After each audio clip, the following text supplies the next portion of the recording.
우리가 초대교회의 모습들을 함께 나누고 있습니다. 저번 주에 설교하면서 그 말씀을 드렸지요. 초대교회를 이렇게 컵으로 비유를 한다면 이 컵 안에 물이 채워지듯이 초대교회 안에 순결함과 거룩함이 채워집니다. 하나님의 은혜가 채워지지요. 이 안에 뭐가 들어있는지 아십니까? 질문인데 물입니다. 밖에서 볼 때는 이 안에 뭐가 들어있는지 모르죠. 그죠? 우리만 알고 있습니다. 교회 안에 뭐가 있을까요? 세상 사람들 몰라요. 아무도 모릅니다. 누구만 알아요? 우리만 알아요. 그런데 중요한 건 여기에 가득 채워지면 어떻게 될까요? 넘쳐나게 되지요. 이 넘쳐나는 것을 초대교회에서는 능력이라고 합니다. 넘쳐나면 뭔지 볼 수가 있지요. 이것이 넘쳐나면 세상 사람들이 볼 수 있습니다. 우리 안에는 거룩이고 은혜이고 순결인데 이것이 세상 사람들에게 보이게 할 때는 기적으로 보이고 능력으로 나타난다는 거지요. 저번 주에 말씀을 전했지만 여전히 제 마음 가운데 소망 가운데 있는 한 말씀이 뭐냐 하면 베드로 지날 때에 사람들이 환자들을 데려다가 베드로의 그림자라도 덮일까 하여 가져다 놓습니다. 태양이 어디 있나 보고 베드로가 어떻게 걸어가는지 보고 그 걸어가는 길 그림자에 누이려고 했다라는 거지요.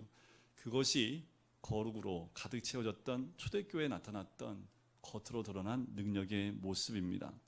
이 구절을 또 이 말씀을 보면서 요즘 한국교회와 그리스도인들에 대한 세상 사람들의 평가를 생각해 보게 됐습니다. 지금은 그리스도인의 그림자를 사람들이 싫어하는 것이 아닌가.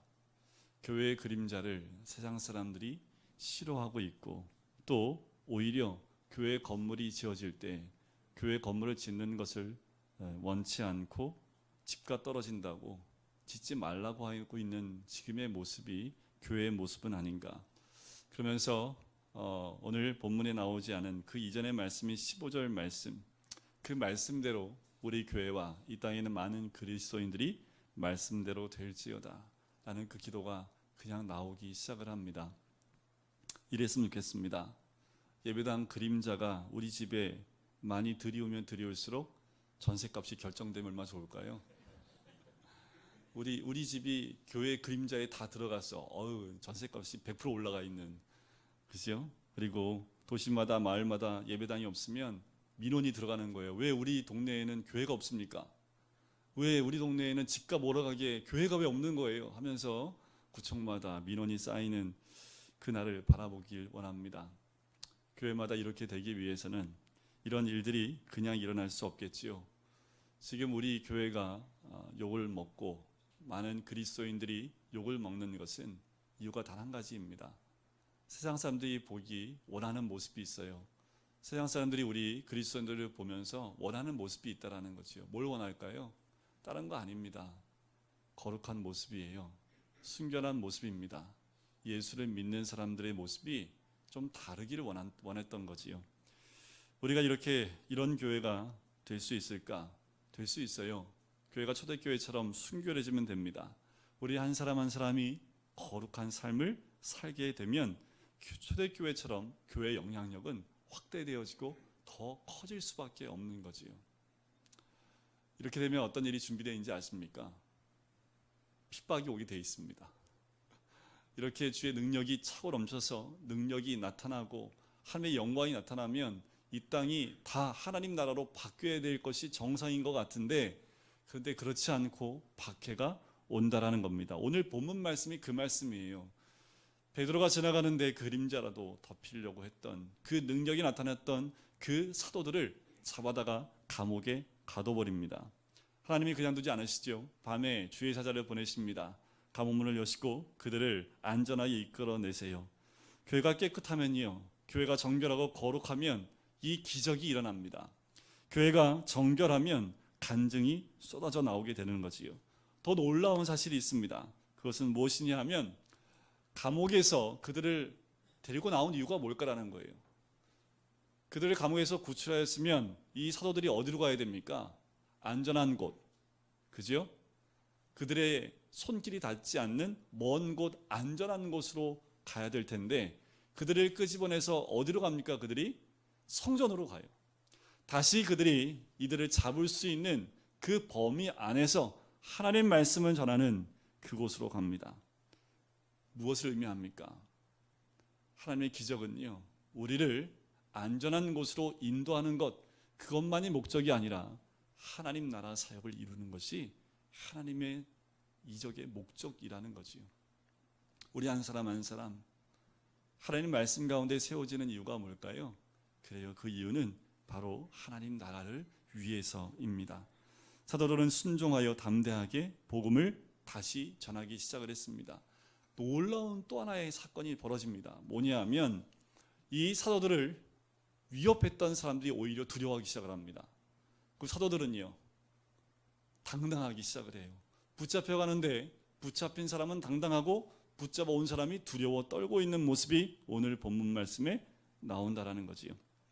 정결함이 있고 주의 권능이 나타나기 시작하면 예수 믿는 사람들은 무서워하지 않습니다. 총뿌리 앞에도 무서워하지 않았던 우리 신앙의 선조들의 모습을 우리가 봅니다. 순교하는 그 순간에도 두려워하지 않고 하나님을 찬양했던 그들의 모습을 보지요. 여러분들, 지금 북한 땅이 그렇습니다.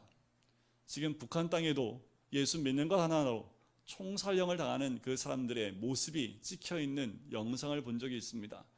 그들이 죽기 직전 그들이 했던 모습이 뭔지 아십니까? 12명의 사람이 사형을 당하는데 다 이구동성으로 주여라고 크게 외칩니다.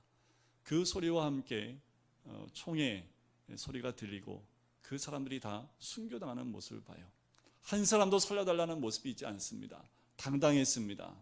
주님 앞에서 이제 마음껏 주의 이름을 부를 수 있는 것, 그리고 그 총살령 앞에서도 두려워하는 사람이 단 한 명도 없었다라는 거지요. 그래요, 하나님이 함께하는 사람은 두려움이 없습니다. 순결한 성도와 교회는 더 이상 두려워할 것이 없습니다. 우리를 두렵게 하는 것은 상황이나 사람이 아니에요. 그런데 우리가 두려워할 대상은 세상이 아닙니다. 우리가 두려워해야 될 것은 우리 안에 있는 죄입니다. 우리의 순결함과 거룩함을 해치게 하는 그 죄가 우리가 두려워해야 될 대상이지요. 자, 이 사도들을, 이제 능력으로 드러난 사도들을 핍박하기 시작하는 내용이 17절에 나옵니다. 누가 핍박을 합니까? 대제사장과 사두개인 당파가요. 왜 박해를 했을까요? 그 이유가 17절에 나오지요. 그 마음에 뭐가 가득해서요? 시기가 가득해서요. 그래서 사도를 잡아다가 옥에 가둡니다. 여기서 우리가 두 가지 사실을 알 수 있는데요. 박해와 고난과 시련 배후에는 언제나 사탄이 있습니다. 맞습니다. 그런데 박해는 먼 데서부터 시작하지 않는다라는 거지요. 박해는 가까운 데 있습니다. 그런데 신앙생활할 때 누가 박해하던가요? 목사님, 저는 모태신앙이라서 그런 걸 모르고 자랐는데요. 그럴 수 있지요. 그런데 세상에 나가보시면, 저도 직장생활을 해봤고 믿지 않는 가정에서 신앙생활을 해봤는데 가장 가까이 있는 사람이 더 못살게 굴어요. 제가 직장생활할 때 누가 저를 더 박해하는지 아십니까? 교회 안수 집사님이 더 힘들게 하더라고요. 너만 교회 다니냐? 왜 너만 그래? 이러면서 도리어 교회 다니는 분들이 신앙생활을 열심히 하는 사람들에게 마음에 상처를 주는 모습을 봐요. 오늘 이 사도들을 박해하는 사람들이 누굽니까? 대제사장과 사두개인들이에요. 하나님 모르는 사람들 아닙니다. 두 번째는 박해가 오는 이유입니다. 시기와 질투 때문이라는 거지요. 사람들은 겉으로 신앙적인 이유를 말하고요, 합리적인 이유를 말해요. 왜 저렇게 박해를 받아야 되는지 합리적인 이유를 말하고 있습니다. 그런데 마음을 열어보면 시기 때문에 그래요. 나는 그렇게 못 사는데 왜 너만 그렇게 살아? 그러니까 너도 나하고 똑같이 살아야 돼. 라는 그 시기심으로 박해를 한다라는 거지요. 마음의 시기가 가득해서 사도들을 잡아다가 옥에 가두었습니다. 그런데 그날 밤에 어떤 일이 벌어집니까? 19절에 보니까 옥문이 열려요. 주의 사자가 끄집어냅니다. 그리고 20절에 보니까 가서 성전에 서서 이 생명의 말씀을 백성에게 말하라고 얘기를 해요. 그래요, 하나님이 옥문을 여실 때가 언제입니까? 밤입니다. 낮에 오시면 모든 사람이 다 볼 수 있게, 그 이적과 기적을 모든 사람들이 볼 수 있게 그렇게 임할 수 있을 텐데 왜 하나님 굳이 밤입니까? 하나님의 때입니다. 하나님의 적절한 시기가 바로 그때라는 거예요. 우리의 사고와 우리의 생각은 이게 더 나을 것 같지만 하나님이 정한 때는 가장 적절한 때입니다. 옥문을 열었습니다. 어느 누구도 생각할 수 없었던 시간이지요. 그러나 그때가 하나님의 시간이었던 겁니다. 굳게 잠긴 옥문을 열 수 있는 분은 오직 하나님 한 분이신 줄 믿습니다. 자, 옥문을 열고요. 뭐 했습니까? 도망가! 라고 말씀하지 않았습니다. 옥문이 열리는 기적보다 더 중요한 메시지가 그 다음에 나오지요. 뭐라고 말씀하십니까? 가서 성전에 서서 이 생명의 말씀을 다 백성에게 전하라. 감옥에서 꺼내준 이유가 뭘까요? 하나님 말씀을 전하라는 겁니다. 만약에요, 사도들이 감옥에 있는 것이 더 하나님께 영광이 된다면 하나님은 그 감옥에 있도록 그냥 허락하셨을 겁니다.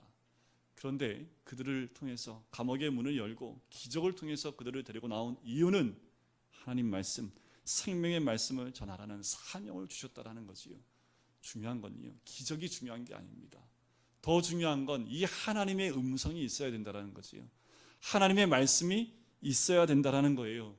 우리의 삶의 의미를 모르고 살면 안 되지요. 돈 버는 의미도 모르고 내가 건강한 의미도 모르고 사는 것,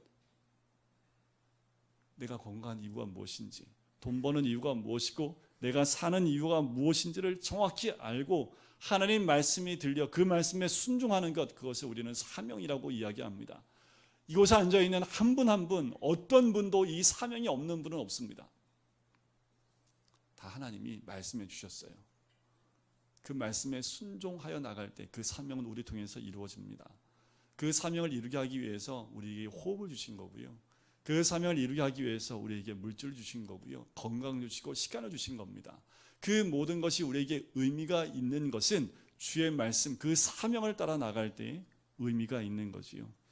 하나님이 이 사람들을 감옥에서 건져내 주신 이유가 이거지요. 성전에서 생명의 말씀을 외치라는 겁니다. 여기서 우리는 크게 두 가지 사건을 보는 거지요. 기적, 또 하나는 주신 사명, 이 두 가지 사건입니다. 근데 이 두 가지는요, 분리되어져 있지 않다라는 특징이 있습니다. 하나님이 주신 그 기적은요, 늘 하나님 말씀과 함께 연결되어 나옵니다. 하나님이 우리에게 주신 그 놀라운 기적들은 하나님이 주신 그 사명과 항상 연결되어져 있다라는 거예요.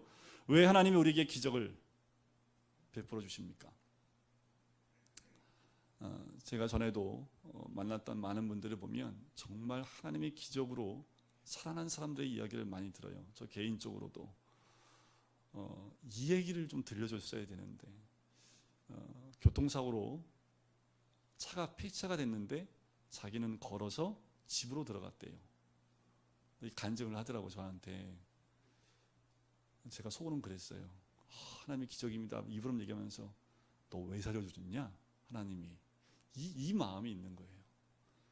차가 폐차가 됐는데 사람은 걸어서 들어갈 만큼 그 운전대를 보호해 주신 것이 하나님이 있는 것을 안다면 왜 하나님이 너를 그렇게 보존해 주었고 생명을 주었느냐라는 거지요. 왜 기적을 베풀어 주셨을까라는 거예요. 우리를 절망 가운데서 구원해 주신 하나님의 은혜가 뭘까요? 우리의 생명을 연장해 주시고 우리를 살려주신 이유가 무엇일까라는 거예요. 그 기적에는 늘 하나님의 사명과 의미가 있습니다. 주님을 위하여 내 생애를 통해서 이루어야 할 일이 있기 때문에 그렇습니다. 우리가, 저도 지금 이 순간에 여기에 세워진 이유도 있다라는 거예요. 왜요? 전도할 사람이 있습니다. 생명을 살려야 될 사람이 있어요. 우리 주변에 병들고 아픈 그 이웃들이 있고요. 그 복음이 필요한 사람들이 있기 때문에 우리에게 어쩌면 이런 기적적인 일들을 우리에게 허락하신 것일 수 있습니다. 여러분, 우리에게 호흡이 있는 것, 우리에게 오늘도 주의 말씀 앞에 귀를 기울일 수 있는 것은 우리를 통하여 바로 하나님을 위하여 이루실 그 일들이 있다라는 거지요. 여러분들 꼭 기억하십시오. 꼭 교통사고에서 살아나야지만, 그런 기적적인 일들을 경험해야지만 하나님이 나한테 이 사명을 주신 것이 아니라 오늘 이곳에서 우리가 호흡을 하고 있는 것 하나만으로도 하나님은 우리 모두에게 동일한 사명을 주신 줄 믿습니다. 우리 21절 한번 보실까요? 21절 같이 읽어보겠습니다. 시작. 그들이 듣고 새벽에 성전에 들어가서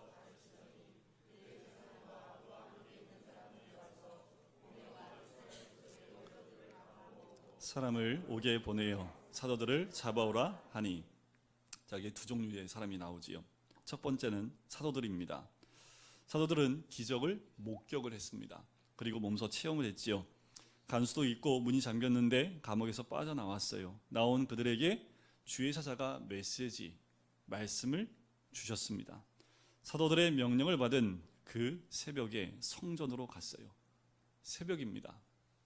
이 새벽이라는 말은 순종을 의미합니다. 가서 생명의 말씀을 전하라. 나와서 뭐 좀 추스리고, 그리고 아침이 되고 해가 뜨면 그러면 그때 가야지 라고 할 수 있는데, 이 사도들은 어떻게 해요? 나오자마자 밤에 이제 지나고 새벽이 가까운 그 시간에 바로 성전으로 갔다라는 겁니다. 그들은 주의 사자의 명령이 떨어지기가 무섭게 새벽에 성전으로 가요. 오늘 가라. 새벽이라도 갈 수 있게 되기를 주의 이름으로 간절히 축원드립니다. 주님이 가라는 때가 언제든 주님이 가라 하면 내가 원하는 시기가 아니라 주님이 가라는 그때에 가는 거지요. 새벽에 주님께 깨어 온전히 드리시기를 주의 이름으로 간절히 축원드립니다. 영원한 그 사람은요, 새벽을 사는 사람이라고 합니다. 그들은 새벽에 나가서 순종을 했지요. 그런데 또 하나의 사람들이 있어요. 그들이 누굽니까? 종교적 무리들입니다. 하나님의 기적을 전혀 상상치도 못하고 그냥 사람을 감옥에 보내어 잡아오라 시키는 사람들이지요. 밤새 무슨 일이 일어난지를 전혀 꿈에도 모르는 이 사람들, 누가 되시겠습니까? 사도들 되시겠습니까? 하나님의 기적을 꿈에도 모르고 있는 사람들이 되시겠습니까?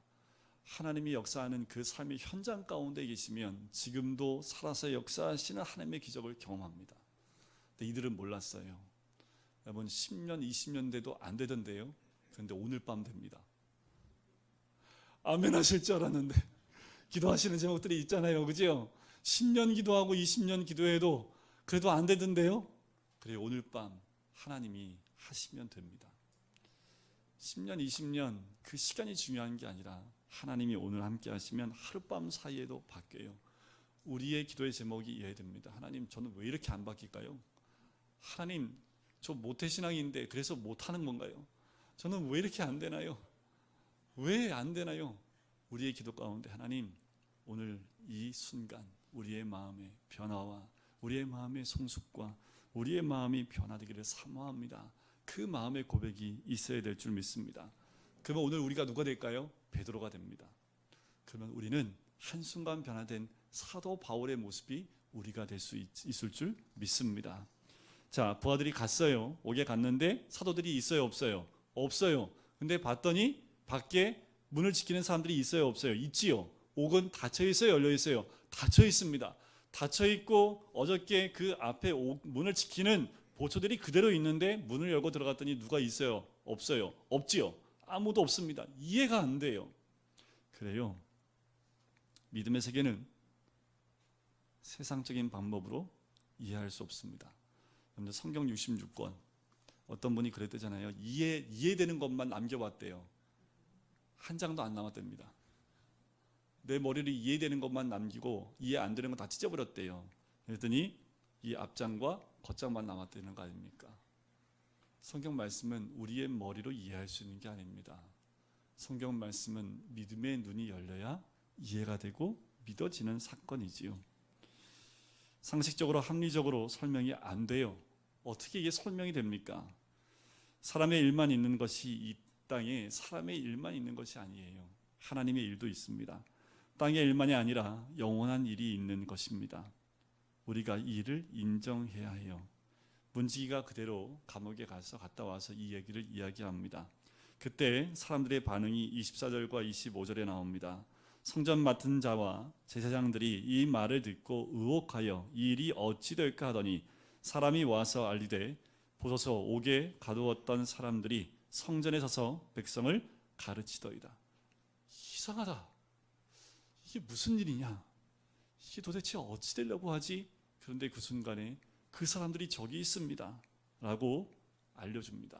여러분, 사도들은 사라진 것이 아닙니다. 사도들은 성전에 있는 거예요. 사도들은 위치가 바뀌었을 뿐입니다. 우리 그리스도인의 삶이란 이런 기적과 복음 선포의 연속입니다. 세상 사람들은 물리적인 힘과 눈에 보이는 것으로만 어떤 사건을 또한 일을 처리하려고 합니다. 하지만 사도들은 늘 말씀 가운데 하나님의 움직임 가운데 움직여가는 사람들이지요. 그들은 사라진 것이 아니라 위치만 바뀌어서 하나님의 능력을 행하고 있는 거지요. 그래서 26절부터 28절에 보면 부하들을 보냅니다. 잡아오려고 해요. 강제로 잡아오지 못합니다. 왜요? 백성들이 돌로 칠까 봐. 강제로 못합니다. 그리고 그들을 끌어다가 공회 앞에 세웁니다. 그래서 물어요. 우리가 이 이름으로 사람을 가르치지 말라고 언금하였으되 너희가 너희 가르침을 예루살렘에 가득하게 하니 이 사람의 피를 우리에게 돌리고자 함이로다. 사도들을 신문하기로 결정을 합니다. 그리고 가르치지 말라. 예수의 죽음이 자기들 때문이라고 따지고 있는 겁니다. 그때 베드로가 한 이 위대한 말씀이 있습니다. 29절입니다. 우리 같이 한번 읽어볼까요? 시작. 베드로와 사도들이 대답하여 이르되 사람보다 하나님께 순종하는 것이 마땅하니라. 명쾌한 답이죠. 사람이 아니라 하나님께 순종하는 것이 마땅하니라 라는 그 선포를 합니다. 이것은 베드로뿐만 아니라 이때 당시에 있었던 사도들과 모든 초대교회 성도들의 삶의 행동의 원리입니다. 우리는 세상에 살지요. 그러므로 세상의 법을 따라 살 수밖에 없습니다. 그러나 우리는 세상에 살지만 세상 사람 아닙니다. 세상에 살지만 우리는 하나님의 사람입니다. 세상에 있지만 세상 법을 따르지만 하지만 우리의 마음엔 하나님의 법이 있고 말씀의 법이 있습니다. 이런 행동 원리를 베드로는 분명히 제시하는 거지요. 내가 세상에 살지만 세상 사람이 아닙니다. 우리가 세상을 두려워하랴 하나님을 두려워하랴 세상 말을 따르랴 하나님 말을 따르랴. 그가 이렇게 말한 거지요. 베드로가 이런 자기 삶의 행동 원리를 말한 것뿐만이 아닙니다. 30절과 31절을 보세요. 더 나아가서 뭐라고 하냐면 너희가 나무에 달아 죽인 예수를 우리 조상의 하나님이 살리시고 이스라엘에게 회개함과 죄사함을 주시려고 그를 오른손으로 높이사 임금과 구주로 삼으셨느니라. 여기에 사도들의 더 위대함이 있습니다. 뭐냐 하면 자기를 죽이려고 하는 사람에게 복음을 전하고 있습니다. 오늘 다 집에 들어가서요, 머릿속에 제일 미운 사람 한 사람만 떠올리세요. 어우, 저 사람은 정말 싫어. 그리고 당장 가서 복음 전하십시오. 이것이 주를 믿는 사람의 큰 특권입니다. 왜 그들이 우리를 미워하고 왜 그들이 교회를 미워할까요? 예수가 없어서 그래요. 복음이 없어서 그렇습니다. 그들에게 복음을 알려주고 예수 그리스도 십자가를 알려줘야 되지요. 구원자이신 예수 그리스도를 소개해야 합니다. 여러분, 우리 주변에 있는 사람들 원수가 어디 있어요? 왼수는 가까운 데 있습니다. 복음 전하세요. 멀리 있지 않습니다. 늘 복음, 구원자 되신 예수 그리스도 십자가 예수를 전할 때에 그 능력이 우리를 통해서 드러날 줄 믿습니다. 32절 같이 한번 읽어볼까요? 시작. 우리는 이 일의 증인이요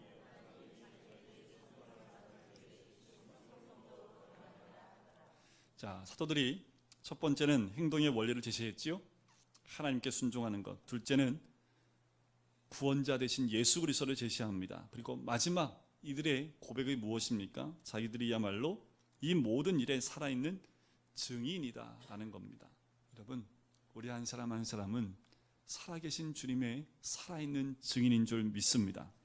예수가 십자가에 못 박혀 죽었음을 나는 증언할 수 있습니다. 부활하신 예수님을 나는 증언할 수 있습니다. 성령도 증인이십니다. 그 주님은 2000년 전에 그때 끝난 주님이 아니라 지금도 내 삶 가운데 역사하시는 하나님의 놀라운 은혜가 있고 또 지금도 살아계시는 그분, 내 삶을 통해서 내가 증언할 수 있습니다. 우리 가슴에 말씀이 새겨져 있어야 됩니다. 우리 가슴에 예수님이 살아계셔야 돼요. 그 증거가 누구라고요? 나라고요.